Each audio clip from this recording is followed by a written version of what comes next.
जय हिंद। हाल ही में गृह मंत्रालय ने, भारत की सरकार गृह मंत्रालय ने जो 2019 में सीए पारित हुआ था उसको अब लागू कर दी है। ठीक है, अब से आज 12 तारीख है, कल ही का लागू हुआ, 11 तारीख का ही। अब जो है उसके प्रावधान आ चुके हैं कि कैसे कैसे लागू होगा, क्या क्या नियम होने चाहिए इसके। ठीक, तो आइए पहले क्या है ये सीए, कैसे हम लोगों को नागरिकता मिली। ये प्रावधान जो है नागरिकता संबंधित है। तो कैसे हम लोगों को नागरिकता पहले शुरुआत में मिली, क्योंकि हमारा संविधान जो पूर्णतः लागू हुआ 26 जनवरी 1950 को लागू हुआ, तो उससे पहले भी तुम्हारे भारत में लोग रहते थे। तो उनको नागरिकता किस प्रकार दी गई, किस आधार पर उनको नागरिकता दी गई, वो देख लेते हैं। उसके बाद समझते हैं कि कैसा ये संशोधन किया गया है, ये जो सीए है, क्यों इसका इतना विरोध हो रहा है हमारे देश में। ठीक है, तो आइए थोड़ा सा इसको देख लेते हैं कि इसका क्या है, इसकी प्रक्रिया। जिसमें लोग ये देख रहे हैं, पीछे लोग लिख रहे हैं रिजेक्ट सीए। ठीक है, तो आइए देख लेते हैं थोड़ा। हम यहां से देखिए, आपको लिखा होगा भाग 2 5 से 11 नागरिकता। हमारे संविधान में भाग 2 है। हमारे पूरे संविधान में टोटल 25 भाग है। थे तो मूलतः 22 ही, लेकिन वर्तमान में संशोधन करके उसमें 25 कर दिए गए हैं। और अनुच्छेद 395 थे, जो वर्तमान में लगभग 460 हैं। ठीक है, लगभग 460 हैं। और 460 ये धीरे धीरे संशोधन करके बढ़ाए गए हैं। ठीक है, तो ये भाग 2 के अंतर्गत आता है। भाग 2 के अंतर्गत चर्चा किसकी है, नागरिकता की। तो नागरिक सबसे पहले कौन होता है, तो नागरिक होते हैं राज्य में निवास करने वाला वह व्यक्ति जिसे राज्य की पूर्ण सदस्यता प्राप्त है तथा वो अपने राज्य और संविधान के प्रति पूर्ण आस्था रखता हो। यानी कोई भी व्यक्ति किसी भी देश का नागरिक हो सकता है, अगर वो अपने देश के प्रति और अपने संविधान के प्रति पूर्ण आस्था रखता है तो वो वहां का नागरिक है। फिर होता है कि नागरिकता क्या होती है, जो अभी वर्तमान में संशोधन करके सीए को लाया गया है। कैसे नागरिकता दी जाएगी, तो नागरिकता वो है कि नागरिकता एक प्रकार का दस्तावेज है। नागरिकता एक प्रकार का दस्तावेज है जो वहां की सरकार द्वारा वहां के नागरिकों को प्रदान किया जाता है। जैसे हम लोगों को नागरिक के तौर पे एक आइडेंटिटी दी जाती है, चाहे आधार कार्ड हो, चाहे पैन कार्ड हो, आपका ड्राइविंग लाइसेंस हो, निर्वाचन कार्ड हो, राशन कार्ड हो। ठीक है, खैर अब सरकार ने कह दिया है कि राशन कार्ड और आपका आधार कार्ड, ये दोनों जो है आपके जो नागरिकता के कोई मतलब मायने ऐसे नहीं रखेंगे कि आप ये कह सकें कि नहीं आपके पास आधार कार्ड है तो आप भारत के नागरिक हैं, या आपके पास राशन कार्ड है तो आप भारत के नागरिक हैं। ठीक है, तो समझ आइए नागरिकता। आगे देखते हैं फिर।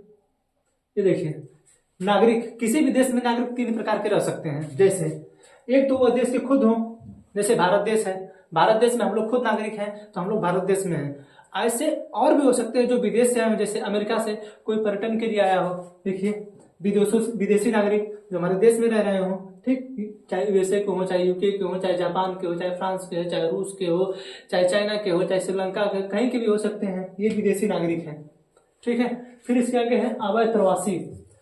रोहिंग्या जो म्यांमार से उभरे थे और आज हमारे बांग्लादेश होते हुए पूरे असम में फैले हुए हैं, दिल्ली तक के लोग पहुंचे हैं, तो ये लोग हैं अवैध प्रवासी। यानी इनके पास किसी भी देश की नागरिकता नहीं है, न तो ये म्यांमार के नागरिक हैं, न बांग्लादेश के नागरिक हैं, न भारत के नागरिक हैं। ठीक है, तो किसी भी देश में 3 प्रकार के नागरिक रह सकते हैं। एक तो वो खुद उस देश के नागरिक हों, दूसरा वहां पे वो टूरिज्म पे आए हों, पर्यटन पे आए हों, तीसरा है कि अवैध प्रवासी हों। समझा गया। इसके आगे देखिए कि नागरिकता मिलती कैसे है। जब हमारा संविधान निर्मित किया जा रहा था तो उस समय लोगों को नागरिकता देने का प्रावधान किया जा रहा था। तो उन लोगों को जब नागरिकता देना था तो हमारे देश में ऐसे बहुत से विदेश के लोग भी थे जिनको हम नागरिकता देना चाहते थे। जैसे मदर टेरेसा आयरलैंड की थी, लेकिन हमको उनको नागरिकता देना था। माउंटबेटन था, माउंटबेटन भी चाहता था कि हम भारत के नागरिक हो जाए, तो उनके लिए भी कोई कानून बनाना था। हमारे भारत के जो लोग हैं उनके लिए भी कोई कानून बनाना था कि हमारे देश के नागरिक कौन लोग हो सकते हैं। तो हमने उस समय जब हमारा संविधान निर्मित हो रहा था तो हमने 5 से 11 तक हमारे देश के नागरिकों के लिए एक अनुच्छेद बनाया। 5 से 11 तक, 5, 6, 7, 8, 9, 10, 11।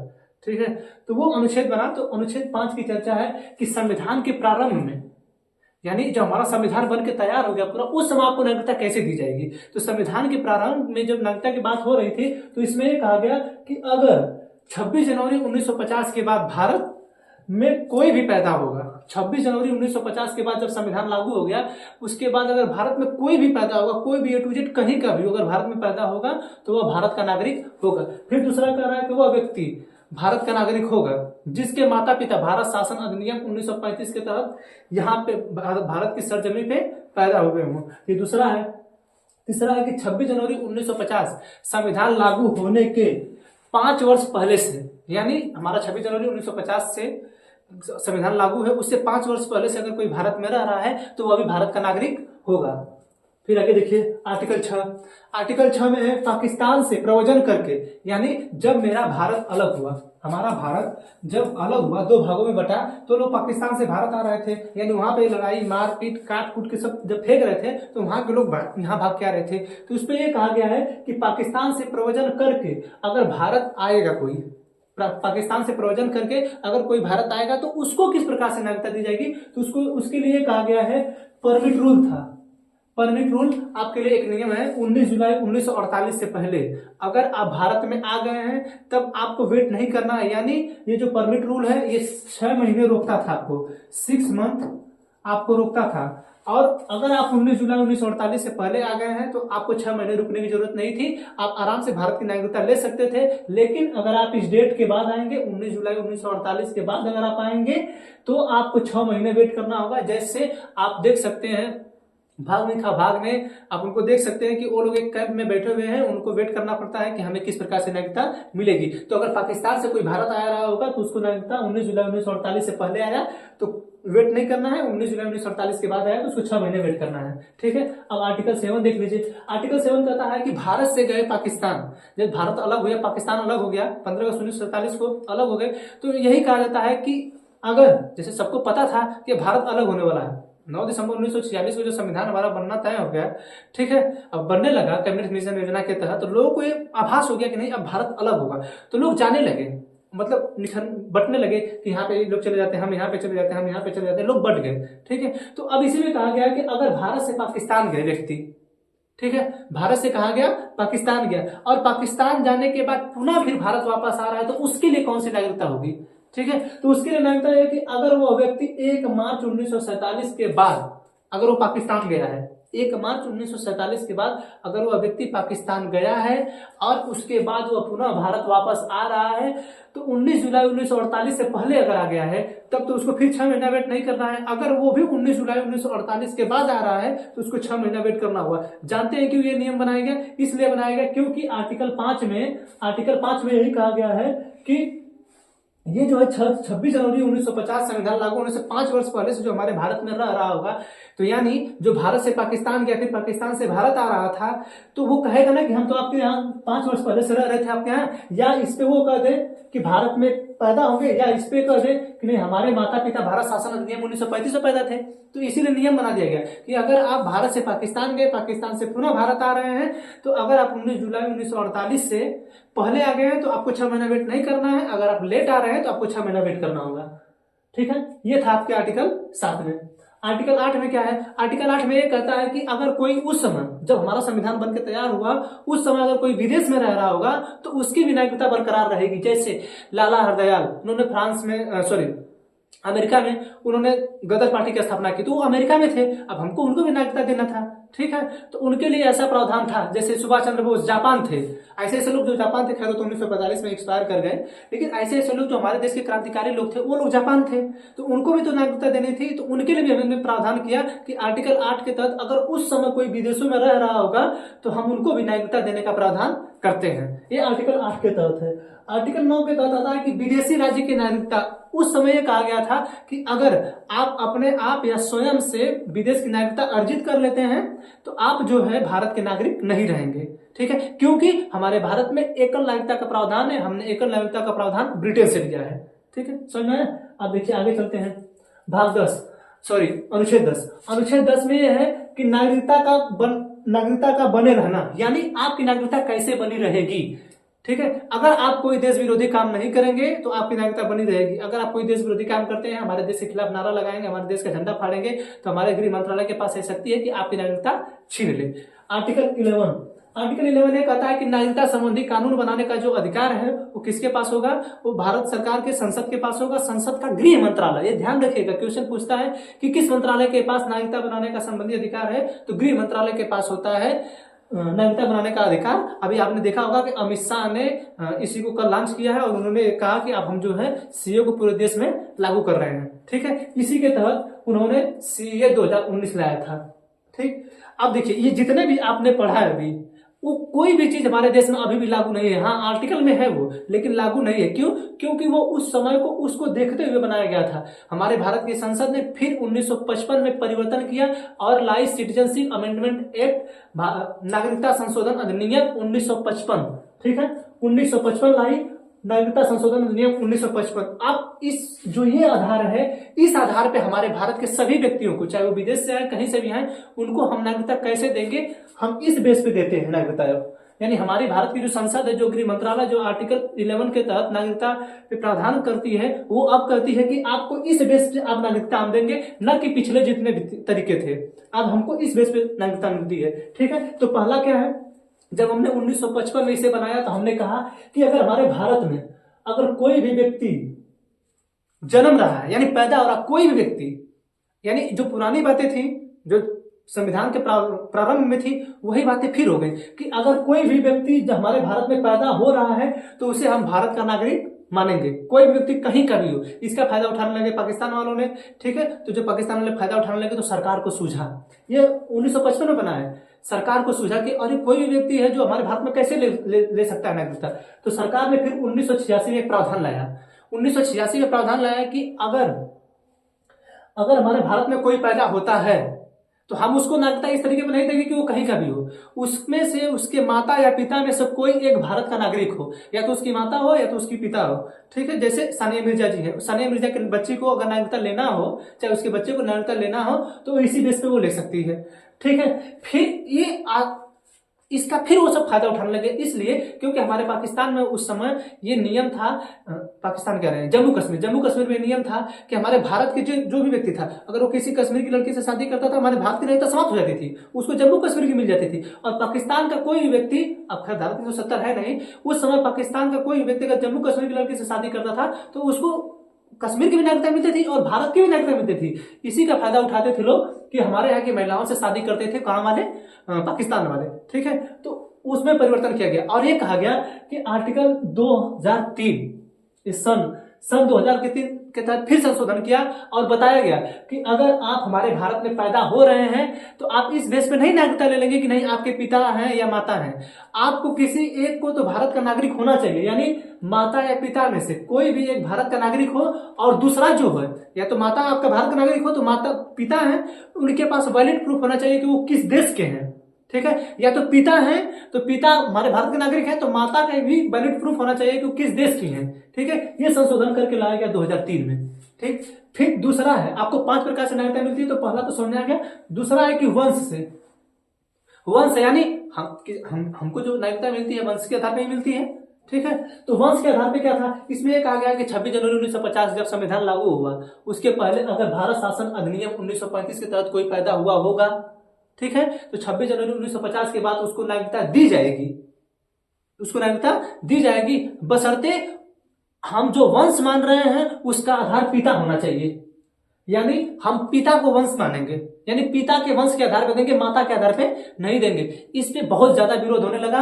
ये अधिनियम 1955 में बना था, इस पे ज्यादा विरोध होने लगा। विरोध जब हुआ तो फिर 1992 में सरकार ने संशोधन किया, यानी 1955 के बाद सीधा 1992 में जब महिलाओं ने विरोध करना शुरू किया कि क्या हमें ये अधिकार नहीं है कि हम भारत के नागरिक हैं, हमें भी अधिकार है कि हम विदेशों में शादी करें, हमारे भी बच्चों को नागरिकता मिले।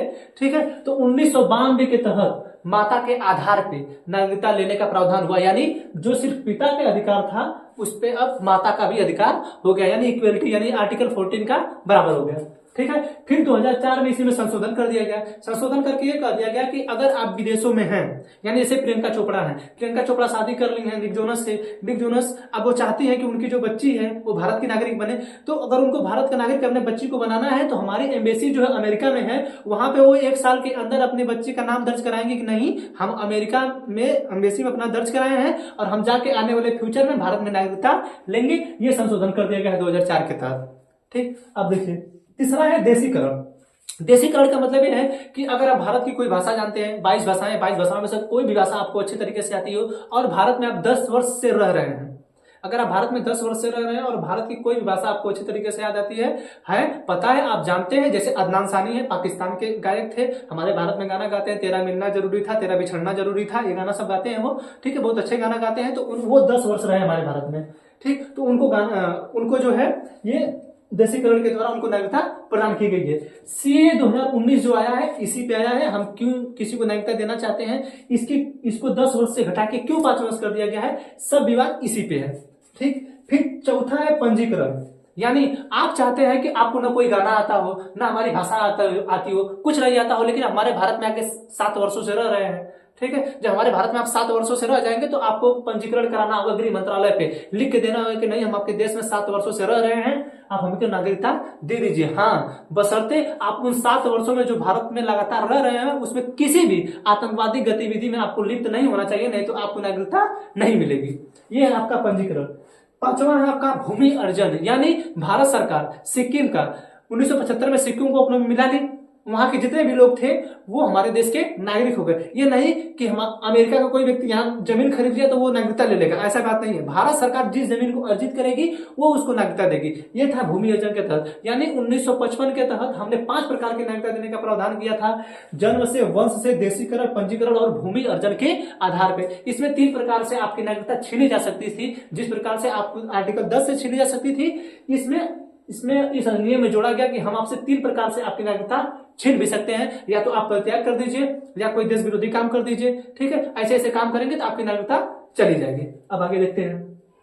हमने जो मेन मुद्दा हमारा था ये था ये सीएए, इस पे बात करना था। अभी आपने देखा होगा कि हम इसी पे बता रहे थे कि चर्चा इसी की करनी है। सीएए 2019 ये दिसंबर 2019 में पारित हुआ है। खैर लगभग 52 महीने हो गए हैं, उसके बाद सरकार ने इसे लागू किया है। ठीक है, अब इसका विरोध हो रहा है। विरोध हो क्यों रहा है, आइए देखिए विरोध क्यों हो रहा है। ये सिटीजनशिप अमेंडमेंट एक्ट 2019 है। ये जो संशोधन किया गया है ये 1955 वाले में है, देख रहे हैं ऊपर 1955 वाले में ये संशोधन है। और इसमें ये कहा जा रहा है, अभी आप देखे हैं देशीकरण वाला कि उसमें 10 साल दिया गया था, अगर आपको भाषा कोई मालूम हो, अच्छे तरीके से आप रह रहे हो। एक तो और था पंजीकरण वाला जो 7 साल पे था। ठीक है, अब इसमें क्या हुआ है कि ये संशोधन करके 1955 वाले में 2019 में संशोधन किया गया है। और कहा क्या गया है, ये देखिए, ये कहा गया है कि धार्मिक प्रताड़ना के आधार पे, रिलीजियस परसिक्यूशन, यानी धार्मिक प्रताड़ना के आधार पे पाकिस्तान, अफगानिस्तान और बांग्लादेश, 3 देश, पाकिस्तान, अफगानिस्तान और बांग्लादेश से धार्मिक प्रताड़ना के आधार पे अगर कोई भी अल्पसंख्यक, ध्यान दीजिए कौन सी बातें ये लोग कहना चाह रहे हैं, धार्मिक प्रताड़ना के आधार पे बांग्लादेश, पाकिस्तान और अफगानिस्तान के अल्पसंख्यक, यानी ये तीनों देश मुस्लिम बाहुल्य हैं। ये लोग मुस्लिम जो है अल्पसंख्यक नहीं है, ये लोग मुस्लिम बाहुल्य हैं। हमने 3 देशों को चुना, पाकिस्तान, अफगानिस्तान और बांग्लादेश। अगर यहाँ के अल्पसंख्यक यानी 6 धर्म का मतलब सिख, बौद्ध, जैन, पारसी, ईसाई, हिंदू, ये 6 धर्म के लोग अगर वहां प्रताड़ित किए जाएंगे तो हम जो है इनको भारत में नागरिकता देंगे कैसे?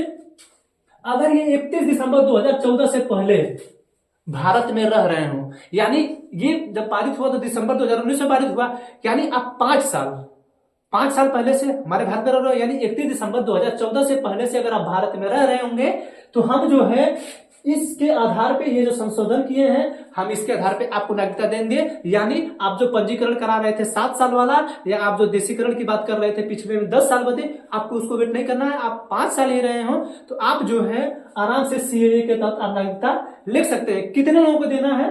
इन 6 लोगों को।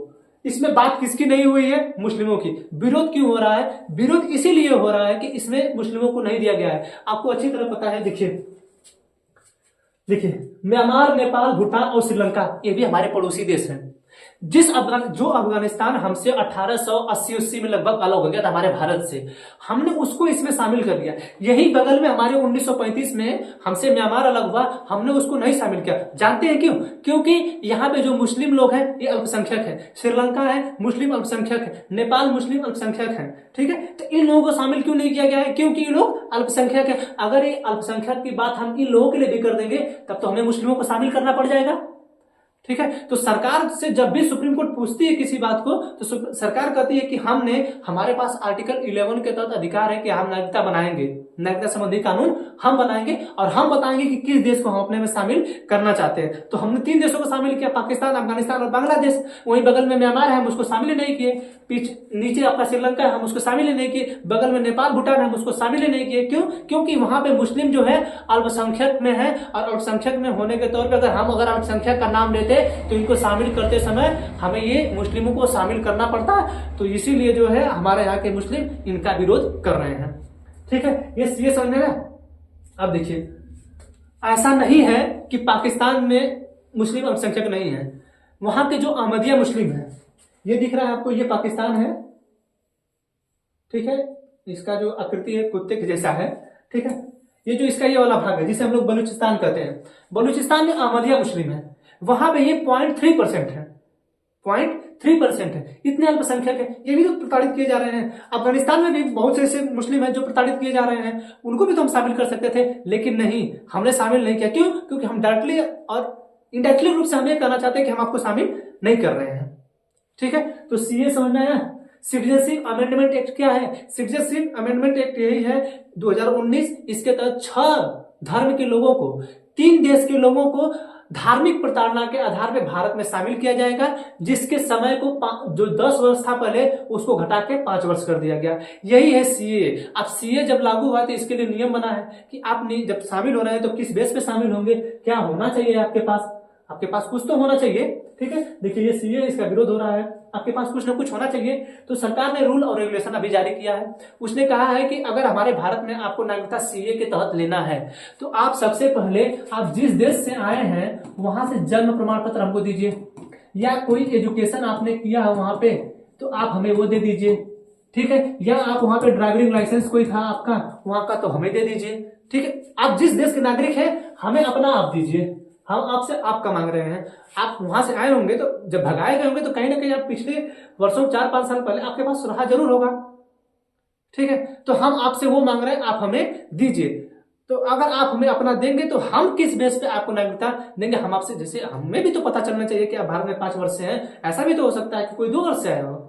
ठीक है, तो अब हमारा क्या है?